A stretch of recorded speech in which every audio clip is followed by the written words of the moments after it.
Bismillahirrahmanirrahim. Assalamualaikum warahmatullahi wabarakatuh. Perkenalkan, nama saya Rende Mahendra, kelas era 9, NIM 223017. Baik, di sini saya akan menjelaskan beberapa materi tentang sumber daya manusia.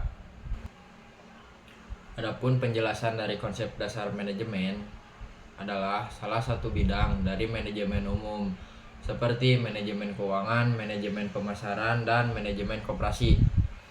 Ada beberapa peran manajemen sumber daya manusia, yaitu kerjasama, mengatur keanggotaan, dan membangun kapasitas perusahaan. Nah, kerjasama di sini pada sebuah organisasi, bagian manajer dan sumber daya manusia beberapa sama untuk mengembangkan keterampilan karyawan. Contohnya, bagian sumber daya manusia, tahan dan membangun kapasitas perusahaan. Kerjasama pada sebuah organisasi di bagian manajer dan SDM bekerja sama untuk mengembangkan keterampilan karyawan. Contohnya, bagian SDM memberikan saran kepada manajer dan lainnya tentang bagaimana menempatkan karyawan ke peran atau tempat yang berbeda dalam suatu organisasi, sehingga dengan itu dapat membantu para karyawan dalam beradaptasi di lingkungan perusahaan.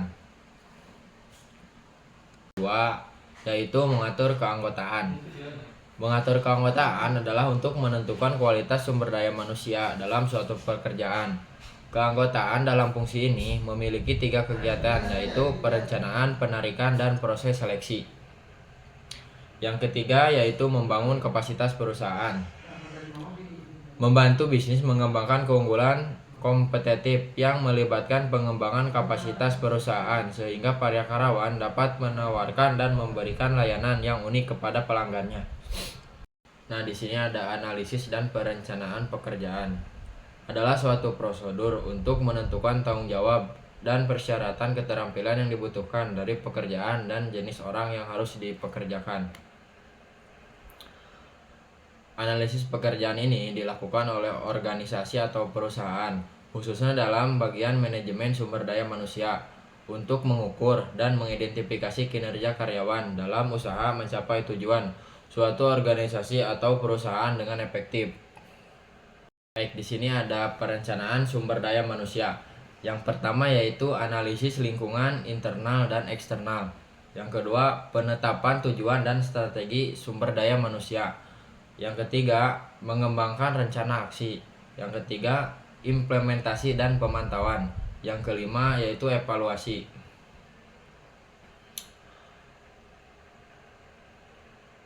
Analisis lingkungan internal dan eksternal adalah langkah pertama dalam perencanaan strategi sumber daya manusia. Menganalisis lingkungan eksternal dan internal mencakup penilaian kekuatan dan kelemahan SDM saat ini, seperti keterampilan, pengetahuan, dan tingkat kinerja karyawan. Sementara itu, analisis keterampilan eksternal mencakup pengalaman tren industri tentang ekonomi dan peristiwa eksternal yang dapat mempengaruhi kebutuhan dan strategi sumber daya manusia. Kedua, di sini ada penetapan tujuan dan strategi manajemen sumber daya manusia. Yaitu setelah menganalisis lingkungan, langkah selanjutnya adalah menetapkan tujuan jangka panjang dalam strategi manajemen sumber daya manusia yang sesuai. Tujuan-tujuan ini harus konsisten dengan tujuan organisasi dan mencakup bidang-bidang seperti rekrutmen, pengembangan karyawan, manajemen kinerja, kompensasi, dan repetensi. Yang ketiga yaitu mengembangkan rencana aksi. Setelah penetapan tujuan dan strategi sumber daya manusia, langkah selanjutnya adalah mengembangkan rencana aksi yang spesifik dan terukur. Rencana ini untuk mencakup tindakan yang stabil, siapa yang bertanggung jawab, jadwal pelaksanaan, dan sumber daya yang diperlukan. Misalnya, jika tujuan adalah untuk meningkatkan keterampilan karyawan, rencana tindakan dapat mencakup pelatihan internal dan eksternal, pengembangan mentoring, dan atau partisipasi dalam program pengembangan profesional. Yang keempat adalah implementasi dan pemantauan. Setelah rencana aksi dikembangkan, langkah selanjutnya yaitu mengimplementasikan dengan hati-hati. Proses ini meliputi rekrutan, penilaian, dan pengembangan dan pemeliharaan karyawan sesuai dengan kebutuhan strategi yang dibutuhkan manajemen sumber daya manusia. Setelah pemantauan dan evaluasi yang berkesimpulan harus dilakukan untuk memastikan bahwa rencana aksi tersebut mencapai hasil yang diharapkan dan sesuai dengan yang diperlukan. Yang kelima yaitu evaluasi dan penyesuaian.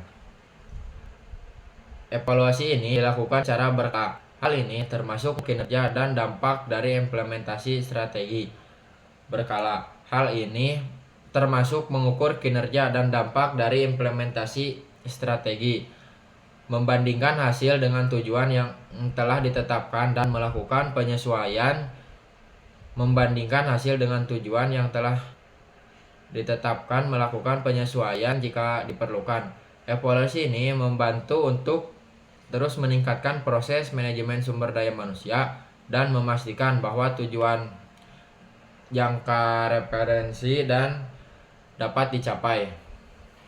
Di sini ada rekrutmen dan seleksi. Rekrutmen dan seleksi adalah satu tugas HRD, yaitu melakukan rekrutmen dan seleksi kandidat berkualitas. Ada beberapa tahapan rekrutmen, yaitu yang pertama, identifikasi kebutuhan posisi baru. 2. Membuat perencanaan rekrutmen. 3. Pencarian kandidat. 3. Penyaringan kandidat. Yang kelima, interview. Yang keenam, job offering. Yang kelima, onboarding karyawan baru. Ini merupakan upaya untuk kandidat terbaik di antara kumpulan kandidat potensial. Contohnya, seleksi di perusahaan tergantung posisi dan kebijakan dari perusahaan itu sendiri. Di sini ada poin-poin. Yang pertama yaitu seleksi administrasi, seleksi tertulis, dan seleksi interview dan medical check up. Nah, proses seleksi termasuk ke dalam bagian proses rekrutmen. Sebenarnya ada banyak proses seleksi yang dilakukan oleh perusahaan ketika mencari kandidat yang tepat, tergantung dengan posisi dan kebijakan dari perusahaan itu sendiri. Nah, di sini poin yang pertama yaitu seleksi administrasi. Proses ini meliputi pemeriksaan kelengkapan berkas yang dikirim oleh kandidat, misalnya surat lamaran, daftar riwayat hidup, ijazah terakhir, hingga sertifikat terkait pekerjaan. Yang kedua yaitu seleksi tertulis. Kandidat yang sudah lolos seleksi administratif akan diberikan tes tertulis. Biasanya ini merupakan psikotes yang bertujuan untuk mengetahui tingkat inteligensi, kepribadian, dan etos kerja kandidat. Yang ketiga yaitu interview. Dalam proses ini, rekrutmen dan hiring manager akan berkomunikasi dengan kandidat untuk mendapatkan informasi yang lebih detail.